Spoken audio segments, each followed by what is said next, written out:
それでは、エネルギー保存の法則について見ていきます。はじめに、重力による位置エネルギーについて見てみます。ある面から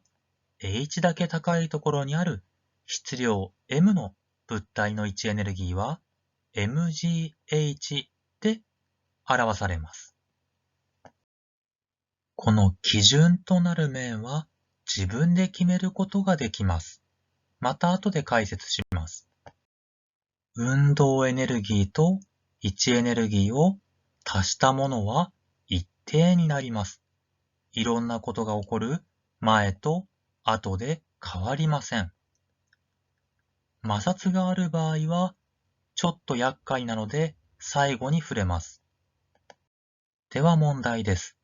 高さ h のビルの屋上から速さ v0 で質量 m の球を投げ上げた。最高点の高さ、地面からの高さを求めなさい。実はこれ一回やった問題ですね。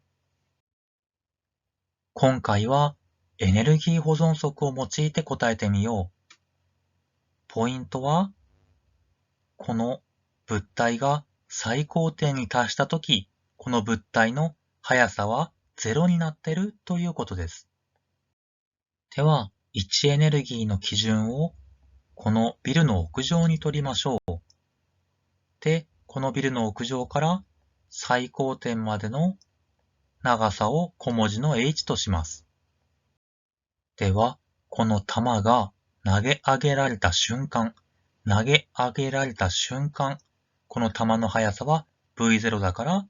この球が持つ運動エネルギーは2分の 1mv0 の2乗。そして、ここが位置エネルギーの基準となる面だから、高さはないから、位置エネルギーは0です。球が最高点にある瞬間は、速さが0、運動エネルギーは0。重力による位置エネルギーは、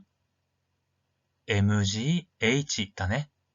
基準となる面から h だけ高いところにこの球が来た瞬間を考えれば、この球の持ってる重力による位置エネルギーは mgh です。このように、前の運動エネルギー足す位置エネルギーと、後の運動エネルギー足す位置エネルギーをイコールで結びます。あとは、この小文字の h を知りたいから h イコールの形にしてこうなる。ビルの高さを足し合わせれば答えが出てきます。こんな風にエネルギー保存則を使うときは、前の瞬間と後の瞬間を自分で選び取ることが多いから、自分で問題を解くときもその辺を意識してみよう。では今度は基準となる面を地面にして考えてみよう。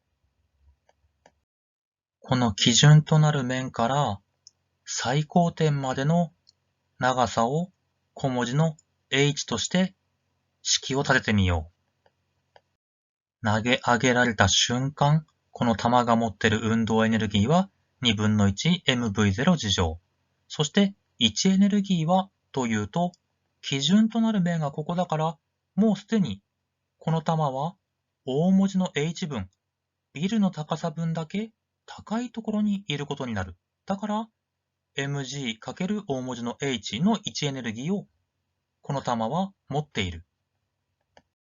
球が最高点にある時の運動エネルギーはやっぱり0。位置エネルギーはというと、基準となる面がここだから、位置エネルギーは小文字の h を使って mgh。で、これを小文字の h について解けば、さっきと同じ答えが出てくるわけだ。こんな風に答えは変わらなかったけど、途中の式は変わったよね。だから問題集の問題の解説を読むときも、基準となる面はどこかなってところにも注目しなきゃいけないんだね。では、ちょっとエネルギー保存則に関する発展も見ていきましょう。運動エネルギー、重力による位置エネルギーだけではなくて、バネの弾性力による位置エネルギーとか、あとは発生した摩擦熱なんかも感情に入れれば、大きくエネルギー保存の式を立てることができます。ちなみにこの2分の 1kx 次乗の k はバネ定数、x はバネの縮みとか伸びです。また、摩擦熱の大きさは動摩擦力×物体が滑った距離で表すことができます。こんな風にいろんなエネルギーが出てきたけど、エネルギー保存則を考えれば、これとこれをがっつりイコールで結ぶことができるんです。こんな風な複雑な状況を考えます。滑らかな斜面に物体をそっと乗せました。初速度0。物体は滑って、この粗い面の上を動くことになります。ここに粗い面が設置してあります。L の距離だけ粗い面上を動いて摩擦熱が発生しました。そしてバネをぎゅーっと縮めてこの物体は静止しました。この粗い面で発生した摩擦熱の大きさは動摩擦力×滑った長さ L で表すことができます。そして、バネが X だけ縮んで物体が静止した。これね、これバネが縮んだってことは、これまた次の瞬間ビョーンってね、また物体が動いちゃうじゃんって思うかもしれないんだけど、でも僕たちはエネルギー保存則を考えるときに、前の瞬間と後の瞬間を自分で選ぶことができるんだ。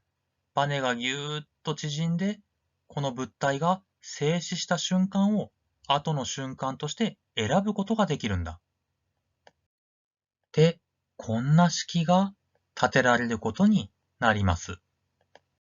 はじめ物体は mgh の位置エネルギーを持っていましたよ。そのエネルギーはいろんなものに姿を変えましたよってことを表してるんだね。特に摩擦熱すら感情に入れることで、粗い面の上を滑るなんていうね、ちょっと厄介なことが起きても、エネルギー保存の考え方で式を立てることができるようになるわけだ。では、教科書より少し難しいこともお話ししておきます。エネルギー保存則はね、今まで見てきたからわかるかもしれないけど、時間については何も教えてくれません。もし、ほにゃららになったのは何秒後か、なんて問題文で聞かれていたら、別な手段を用いることになります。ね、等加速度運動の式とか使うのかなってね、ちょっと勘ぐる必要があります。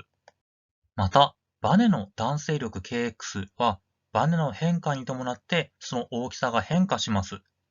ね、もちろん縮めば縮むほど、ね、伸びれば伸びるほど、ね、大きくなります。こんな風に力の大きさが変化する状況、ね、ma イコール F を考えれば加速度が刻一刻と変化する状況については物理基礎ではしっかり議論することはできません。しかし、そんなような状況でも